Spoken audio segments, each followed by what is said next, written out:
سلام، سیما هستم و اینجا کانال سی چاکلته. توی این ویدیو قراره در مورد تأثیر اندازه ذرات کاکائو روی ویسکوزیتش، در واقع روی ویسکوزیته شکلات باهاتون صحبت کنم. با من همراه باشید.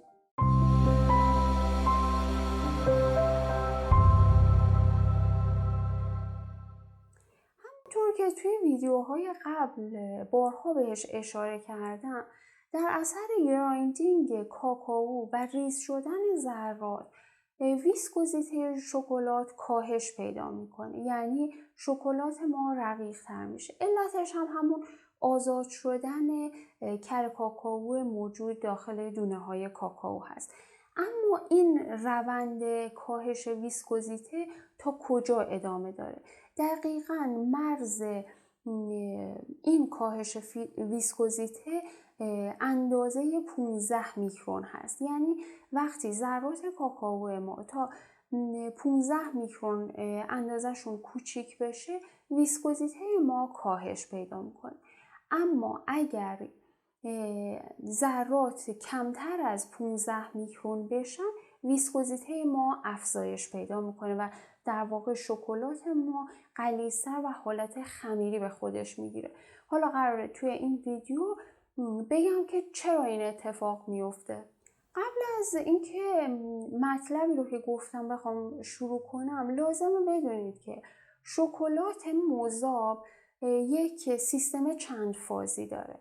یک فاز مایع داره که فاز مایعش برمیگرده به کر کاکائو یا همون فاز چربی، و یک فاز جامد داره که مربوط میشه به کوکوسالید، حالا شیرین کننده‌ای که داخل شکلات هست، و اگر شکلاتمون شیری هست، شیر خشک، حالا طعم دهنده هایی مثل میوه ها و این چیزاست. پس دو تا فاز داریم، یکی فاز مایع و یکی فاز جامد.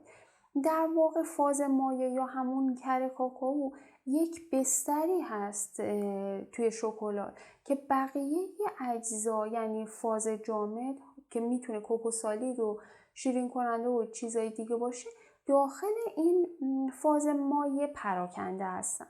حالا بریم سراغ دلایلی که باعث میشه وقتی ذرات کاکائو کمتر از 15 میکرون میشن، ویسکوزیتهشون افزایش پیدا میکنه و در واقع شکلات غلیظ‌تر میشه رو براتون بگم. در واقع 3 تا دلیل وجود داره که میتونه این حالت رو توجیه کنه که چرا وقتی ذرات کاکائو کمتر از 15 میکرون میشن، شکلات نهایی ما غلیظ‌تر میشه و ویسکوزیته‌اش بالا میره.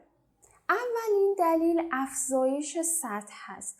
یعنی چی؟ وقتی که ذرات کاکائو ما گرایند میشه و خیلی کوچیک میشن، در واقع سطح کل ما افزایش پیدا میکنه و همین باعث میشه که تعامل این ذرات با فاز مایع بیشتر بشه و در واقع اون میزان فاز مایع آزادی که باعث ایجاد اون خاصیت جریانی شکلات میشه کمتر میشه.